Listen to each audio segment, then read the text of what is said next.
Good morning বন্ধুরা, তোমরা সবাই কেমন আছো? আশা করি তোমরা সবাই ভালো আছো, সুস্থ আছো। আর আমরাও সবাই ভালো আছি, সুস্থ আছি। এদিকে আমার ছেলে মোচাটা ছাড়িয়ে দিচ্ছে। এখন ঘড়িতে 9টা বাজে। এখন আমরা মোচাটা ছাড়িয়ে কেটে কুটে নেব, নিয়ে রেডি করে নেব।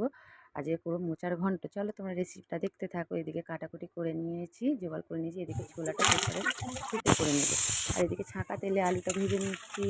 আলুটা ভেজে সুন্দর করে তুলে নেব। এই দেখো আমাদের আলু ভাজা কমপ্লিট। এবারে এক এক করে তুলে নেব।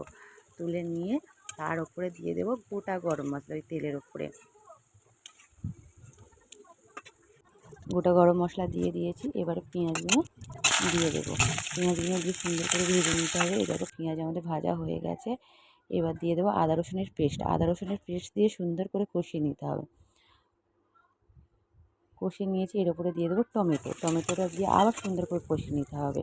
নিয়ে এদিকে লঙ্কা গুঁড়োর পেস্ট করে রেখেছি, সেটা দিয়ে আবার সুন্দর করে কষিয়ে নিতে হবে।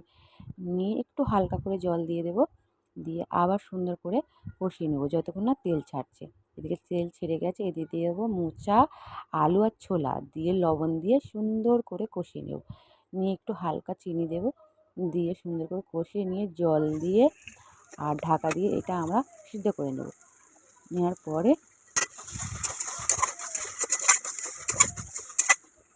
এই দেখো আমাদের মোটামুটি হয়ে গেছে মোচার ঘন্ট।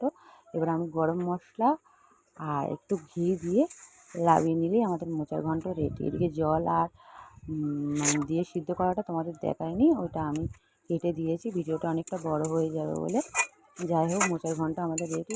চলো রেসিপিটা কেমন লাগলো বলো। চলো টাটা।